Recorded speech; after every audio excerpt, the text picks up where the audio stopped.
আসসালামু আলাইকুম। চলে আসলাম আপনাদের জন্য শীতের ভাপা পিঠা। খুব দ্রুত এবং কুইক যদি কেউ ভাপা পিঠা করতে চান তাহলে এই রেসিপিটা অবশ্যই ফলো করবেন। আর যারাই হঠাৎ করে আপনাদের খেতে ইচ্ছে করে, ঘরে চালের গুঁড়ি, নারিকেল এগুলোকে আপনার কিনে ফ্রোজেন করে রাখতে পারেন। এই যে আমার যে এই গুড়টা সেটাও কিন্তু ফ্রিজ থেকে ডিপ থেকে নামানো। কিন্তু এই গুড়টা ডিপে রাখলেও কখনো সেরকম শক্ত হয় না, কারণ একটা একদম খেজুরের যে রসটা সেটাকেই ঘন করে গুড় তৈরি করা হয়েছে। এবং এটা আমাকে এক বাংলাদেশ থেকে আপা উনি আমাকে এনে দিয়েছেন। ওনাদের বাসায় এই গুড়টা তৈরি করে, এটাতে কোনো ভেজাল নাই। আর এই যে চালের গুঁড়িটাও সেই আপাই দিয়েছে, এটা পোলাওর চালের গুঁড়ি। তো দুটো জিনিসই ছিল। আর আমার ফ্রোজেন করা নারিকেলের যে প্যাকেটটা দেখছেন সেটাও ছিল, সেটা কিছুক্ষণ আগে বের করেছি। যেহেতু এগুলো তৈরি করতে করতে এগুলো মোটামুটি নর্মাল হয়ে যাবে। আর এই যে একটু আধা কাপ কুসুম গরম দুধ সেটা নিয়ে নিলাম, সামান্য একটু লবণ। আর এই যে ছোট ছোট বাংলাদেশ থেকে আনা কাপগুলো ইউজ করা হয়নি, এই প্রথম ইউজ করছি। আর দেখুন ঝটপট কিভাবে করা যায়। এখানে আমি অলমোস্ট 3.25 কাপের মতো রাইস ফ্লাওয়ার নিয়েছি, কারণ এতে আপনার 6টা পিঠা, এই সাইজের 6টা পিঠাই হবে, এর থেকে বেশি হবে না। আপনারা আন্দাজটাও বলে দিচ্ছি আমি, এখানে হাফ কাপ মিল্ক লাগবে, পুরোটাই লেগেছে। আপনাদের 3.25 কাপ চাউলে বা 3 কাপ রাইস ফ্লাওয়ারে আপনার হাফ কাপ কুসুম গরম পানিটা লাগবে। তো মেজারমেন্টটা বলে দিচ্ছি এই জন্য, অনেকের হাতেই নাকি ভাপা পিঠা হয় না। আর এইটাকে অল্প অল্প করে, এই যে দেখুন মিল্কটা অল্প অল্প করে দিবেন। আর এটা অবশ্য আমি চামচে করব না, আমি হাতেই করব। হাতে আস্তে আস্তে করে মানে মাখাতে হবে। প্রায় 35 মিনিটের মতো আমার এটাকে মাখাতে সময় লেগেছে। এবং তারপরে যখন হাতের মুঠোয় চলে আসছে রাইসটা, তখন আমি এই যে আস্তে ছাঁকনির সাহায্যে সেটাকে ছেঁকে নিচ্ছি। আর ছাকার পরে এই যে দেখুন সুন্দরভাবে প্রথম পিঠাটা আমি বানাচ্ছি। এই পিঠাটা আস্তে আস্তে করে আলতো হাতে রাইস চারিপাশে দিতে হবে। এবং প্রথমে আমি একটু নারিকেল দিয়ে নিচ্ছি।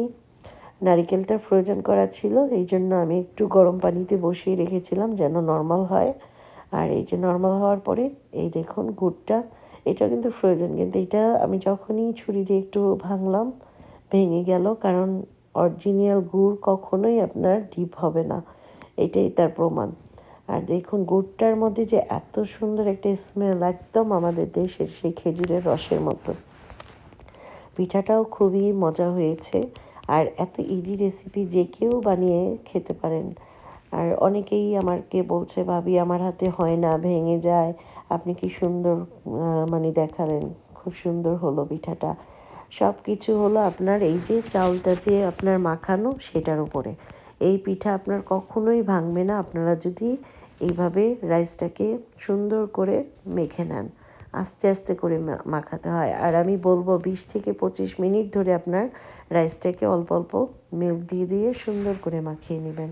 তো প্রথম পিঠাটা আমি এই যে দেখুন, আমার কিন্তু ভাপা পিঠার হাঁড়ি আছে, তারপরেও আমি এটাতেই করছি, কারণ এটাতে হিটটা খুব তাড়াতাড়ি আসবে। কারণ ওই দেখুন বড় বড় ছিদ্র আছে, এটাতে আপনার হিটের যে সেটা বেশি আসবে, ভাস্পটা। আর আমি খুব দ্রুত করব, তাই ভাবলাম 1 থেকে 2 মিনিটের মধ্যে যেন পিঠাটা রেডি হয়ে যায়।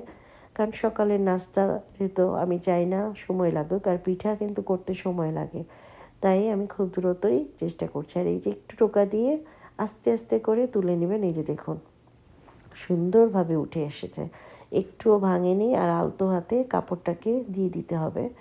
আমি কাপড়টাকে সুতি নরম কাপড়, সেটাকে একটু ভিজিয়ে নিয়েছি।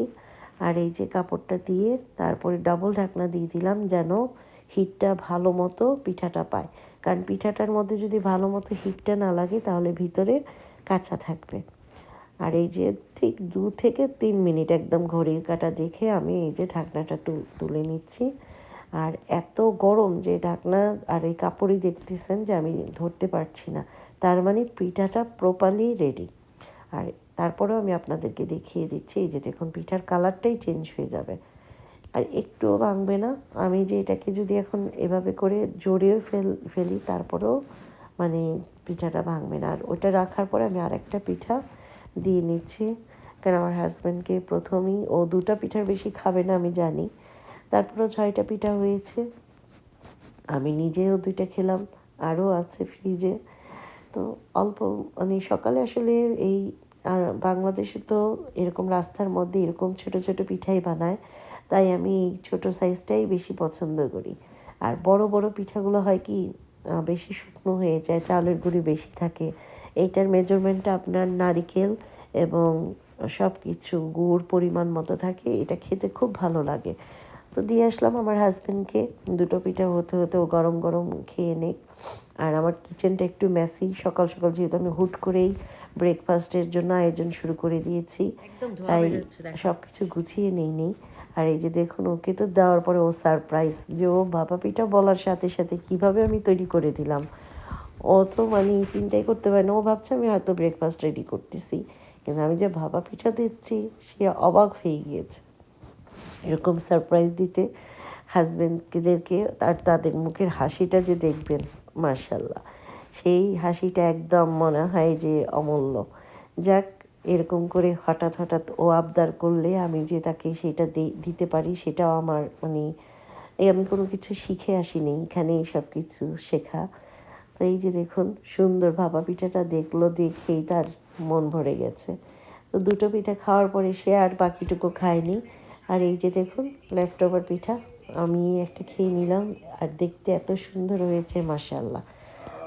আল্লাহ হাফেজ, ভালো থাকুন, আবার নতুন কোনো রেসিপি নিয়ে আসবো।